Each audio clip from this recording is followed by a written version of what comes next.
in few months he was able to get orders ready that have been booked already, and these clients were waiting for him to come and supply. If he had not known what sales and marketing is, that he can market his product and high paying clients will seek his products, then he would not be able to make or achieve the success he achieved. Today, we are with Engineer Peter. He's a sales and marketing expert who has helped a lot of businesses grow their sales. He'll be sharing with us some valuable tips on the best way to market your product that makes customers want to buy from you, some easy sales and marketing techniques that will attract the right customers to you, and how to set the right price for your product so that customers will be able to afford it. You've been in this space for a long time, and you know that, or we all know that some people don't actually do sales and marketing. They only depend on the foot traffic of those that are passing by to buy their products. But how big do you think those that focus on sales and marketing can grow? Because you don't know what you are missing out if you don't know what the opportunities are. How big do you think a business can get when they focus on sales and marketing? A business that strategically, you know, focuses its efforts on sales and marketing will seriously experience significant revenue growth. But this growth or this potential growth is dependent on some several factors. Factors like the industry trends. It depends on the target market. It depends on competition, and it depends on how effective your sales and marketing strategies are. So you don't just want to come into the market with a strategy. You must be strategic. You must know how to approach the market. Every business model have different sales approach or different sales strategy. But if you don't know that, you just approach the market that way, then you find out that you will be putting so much effort in your marketing, at the end you would not get enough results. So it's not just putting effort in sales and marketing. You have to be strategic about it. Let's take, for example, I had a client that's into agricultural products. I think he was doing the farming, and at the end of farming, when it comes to harvesting, he has some people who just come to buy it at just a very low price from him because they want to because he wants to sell his product. He doesn't have a well defined sales and marketing strategy or process. So when through micro mentor, he discovered me, and he told me what his problem was, and I told him what is his process, his sales process. He said he just harvest and calls people to come and buy, or when he's harvesting, people see it and buy.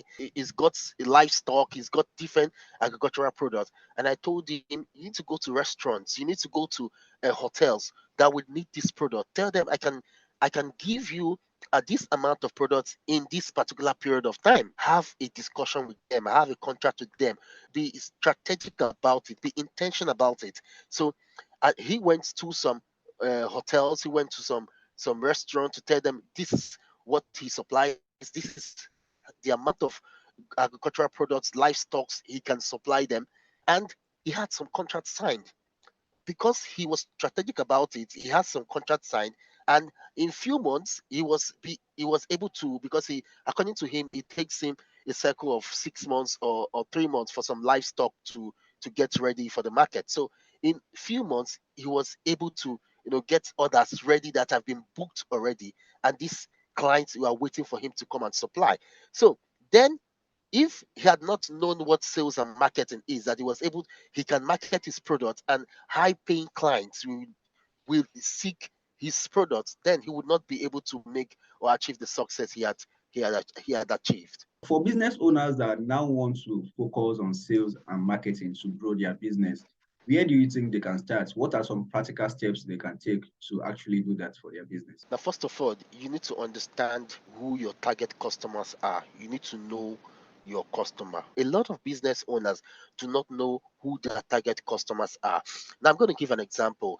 Now, for example, a lady is selling baby wears from the age of 5 months to 3 years. Her target market will be children within the ages of 5 to 6 months. This is who she's making, or her products is meant for. But her target customers are not the children, because the children do not have the buying power to purchase her products. So her target customers would be the guardian of the children, would be the parents of the children, those people who have the purchasing power to acquire or buy her product or services. So her target customers would be, parents, guardian, uncles, you know, that want their children or their nephew or their niece to look good. You know, these would be people she will be focusing on. So that's why it comes to me, you have to take time to thoroughly understand your target customers, create a kind of buyer persona that outlines what the needs of those customers are, what is their pain points, and what is their preference. You know, this understanding will help you to tailor your sales efforts to be more effective.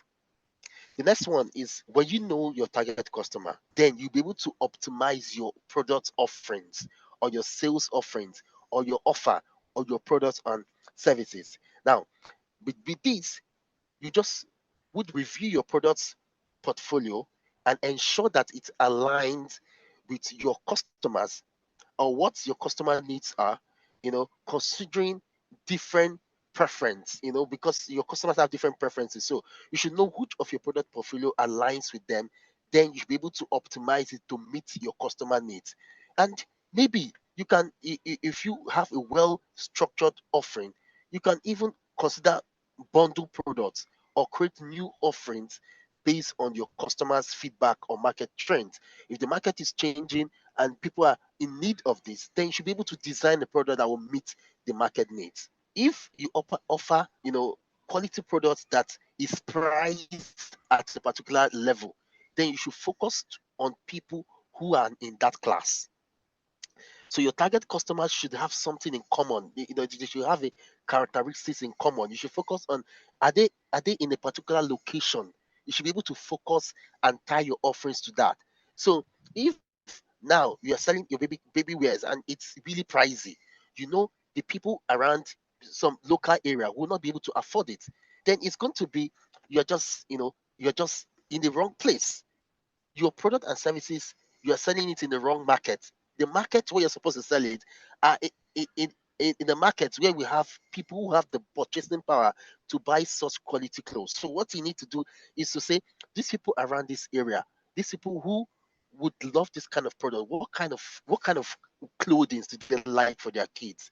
What kind of materials would they like for their kids? So now I'm going to focus on that material they would like for their kids. So I will design or create a kind of product portfolio that will meet the demands of those people who are staying in that kind of location. Let's take, for example, Lekki. We have lots of persons who have the buying power to buy some quality of materials for their siblings or for their kids or for their nephew or nieces. So you can see that with this demography of people, you will know that these are the people you would target with your offering.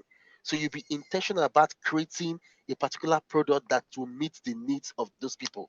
So if you have a product and you don't optimize it, maybe you don't know how this product will meet the demands of the people in or that category of customers you want to target. So you have to optimize it to be able to meet their needs. Your sales messaging is very important.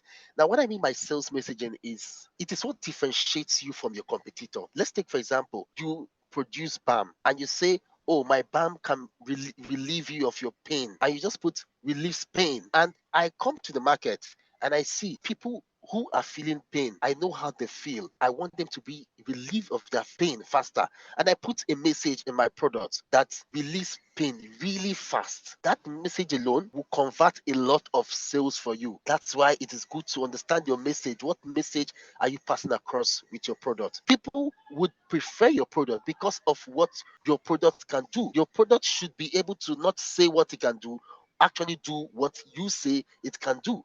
So if your product is release pain fast and really very fast, why not let people know how much your product can release pain? So if somebody says this product release pain and the other person says this product relieves pain and release pain really fast, they would go for the one that relieves pain really fast. Nobody wants to be in pain. It relieves pain in 10 seconds. That one we really work. Exactly. So, but it depends on. That's why I say you have to your product also. Otherwise, it can backfire. Your product also have to not say it. Your products also have to provide that value. So that's where you see that if you want to go into that business, you should find a product that actually passes across that message and also provides the value for that message. You need to just leverage marketing to be able to target your customers online. Lots of persons are online waiting for products to buy. It is easy for them, it is cheaper for them, and it's also convenient for them. Why not, as a business, leverage this to meet your customer needs? In this environment, what marketing strategy have you seen work very well for people? Is he posting on social media every day? Is he doing email marketing and connecting it with the social media? What have you seen work the most for people, especially for those that don't have a lot of resources in terms of digital and online marketing? Okay, there's what we call organic traffic and paid traffic. Now, when you talk about online marketing, you need to understand, based on your business model, based on your budget, be able to design a strategy to be able to approach the market with. If you do not have lots of budgets, then you can leverage organic marketing. There's some site that harbors customers, your prospective customers. Virtually, you just need to leverage on that, create an account, and start providing value over time. Those value will now convert to be revenue for you. We have Instagram, we have Pinterest. If you want to sell to US market, you can use Pinterest to sell to US market. And maybe you are into digital, you are into affiliate marketing. You can leverage on Pinterest to sell to US market. Those people who have the buying power. Facebook, Twitter, and also LinkedIn. These sites are sites that will help you, you know, gain organic traffic. All you need to do is to stay consistent. Consistency is just the problem with lots of businesses. If you're not consistent, people will not be able to buy from you. So, first of all, customers have to know you, like you, and trust you before they buy from you. So that's the reason why you need to leverage these marketing platforms. For me, it's like a marketplace. Leverage it and also showcase your product, showcase your value. People would not buy from you when they know you're just trying to sell to them. First of all, give out value. When you give value, customers will key into the value you can provide and then buy from you. Okay, I can imagine the person that's selling clothes. If you can say, oh, if you create content around how to dress very well, I think that will really work on social media. Like you are not trying to sell them. Exactly. So if you just say, okay, how to dress very well, how to dress your kids very well. So Yeah, at the end of it, you can do a lot of content around that. And let's say how to dress on a Friday or how to dress on a Monday. You create different content, cut it into short pieces because exactly. nowadays, people love short content. So that way you market your business. People will be Exactly. like, let me check this person that's always talking about how to dress well. Probably they are an expert in what they talk about. I understand what you're trying to say. Thank you very much for sharing that with us. Yeah. So So at the end, you put a link. You put a link that will a call to action in your page that will direct customers to where they will buy. So when the people see that value, they will want to click on your page to learn more. At the time they're learning more, you're directing them to where they can click a button to buy. how can a business owner come up with a right price? Because a lot of customers will say, oh, this is too expensive for me. I know you've talked about selecting the right kind of audience. What are some things business owner can do to actually price their products in a certain way that their customers will actually be able to afford it? Now, to set prices, you need to consider, is it cost-based pricing I want to set? Cost-based pricing is you calculating the cost associated with producing or selling your product, and you add a margin on it, to ensure that it covers all your costing, all your expenses, and you add a profit on it. This is very common with some businesses. Most people, what they do is that, okay, this is how much I spent in buying this. I will put a percentage, 50% on it. I'll put 30% on it. But then you need to consider a lot of things before pricing your product. You need to know what value you're giving. You need to know what is your competitor selling. You need to know, your customers, what buying power they have before you fix a price for your product, before you adopt a strategy. Now, if you're in a market whereby competition is high, and you just enter the market newly, that means there must be leaders in that market. The leaders of the market are the one that calls the shots. They're the ones that fix the price in the market. So maybe when they fix a particular price in the market, because they are the cost leaders, they're the ones that decide the market price. When they fix it, you want to adopt a competitive pricing, by researching the pricing strategies of your competitors and offering similar products based on what they are offering. They are fixing a price of 15,000. You want to fix your price for 14,500. Now, what you're doing is competitive pricing. If those people are moving their prices downwards, you also want to move your price downwards. The reason is because the market is competitive and they have people who are leaders in the market who calls the shot in the market. For you to stay in that market, you have to stay close to their price. So maybe you want to do value-based pricing. You offer lots of value, and based on the value you offer, you will now price it. So let's say I if you want this amount of products, this is the amount it is. If you want to upgrade, this is the amount it is. We call it value-based pricing. Based on the value you price it, based on the value you offer, that is what you price your product. Maybe you are a technician, you are a very good technician. Other guys can be charging, okay, to do a job, they're charging, okay, I want to take 50,000, and you can charge, I want to do 70,000. The reason why you're doing that is not because you are just different from them. It's because of the value you are bringing. People see that the value you are bringing is different from the value just ordinary persons will bring. So you should do all these checks yourself. Know the market where you belong. What is your business model? What is your competition like? Do a competitive analysis, do research to find out what stage you are in the market. Do a product mapping. What is your product? What is the level of your product in the market? Based on that, you will know how to price it. If you are doing a service, do this value mapping. What value will your service provide? When you do a value mapping or you do a product mapping, you will know where you are in the market. Based on the position where you are in the market, you cannot fix your price. Are you going to do cost based pricing, whereby you say, okay, I've put all my costs together, let me put small margin on it to be able to sell because of where you are in the market? For any business owner that wants to take this to the next level, where can they start? So any business owner that wants to take it to the next level, first of all, they should, start with some kind of training. Understand? You should know what it means to run a business. Most people do not have idea of business knowledge. They don't know. They don't have any business knowledge. They don't have idea of business management. They don't have idea of sales and marketing. They just jump into the market to sell. So first things first, they have to get some knowledge, get some business knowledge. If you are in a particular market, you need to find people who are professionals in that market. Let's say, for example, real estate. You want to start venturing into real estate. Most people know how to sell in real estate. Maybe you need to approach those sales professionals and let them guide you and mentor you on how to sell in real estate. So you need to get mentorship. You need to get knowledge. You need to go online.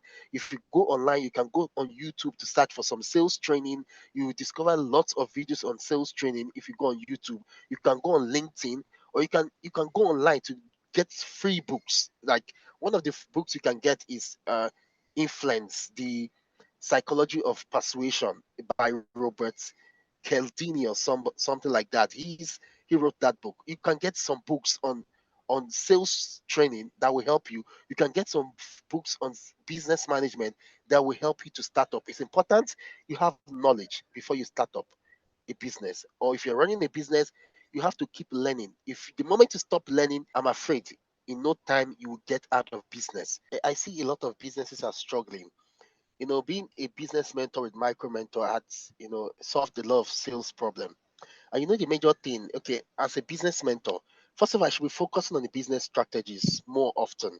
But 90% of the problems that I have been approached with is tied to sales and marketing. So that was why I thought of writing a sales course that will help solve that problem, because I keep repeating the same thing over and over and again. So the idea for me was to have a course that I can direct people to and mentor them based on that course. And also with that, I can diversify into other things to help them, straighten their business strategies and the rest of it. But the major thing businesses are faced with is sales and marketing.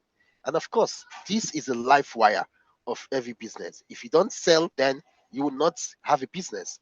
So you only have a business when you have sales coming into your business. All right, so that's the reason why I had encouraged people to join the sales course and also join my mentorship, where I'll be teaching them on how to generate consistent and massive sales for their business. A lot of times people make some sales and that's it. But With this strategy, you are sure of where your next sale will come from because you have a sales pipeline that helps you move your customers from one point to the other in your sales circle or in your sales process. Or you understand? So this course would help them be able to convert their leads, even generate leads, and also convert that leads into paying customers. I'm going to put the link to everything you have said, including your Yeah, social yeah. media handle, and then the link to the course in the description of this video. Thank you very much All for right. joining us today and sharing a lot of valuable tips, a lot of practical tips on how business Yeah, yeah. owners can actually increase their sales and how they can actually tackle the challenges they face in this kind of environment.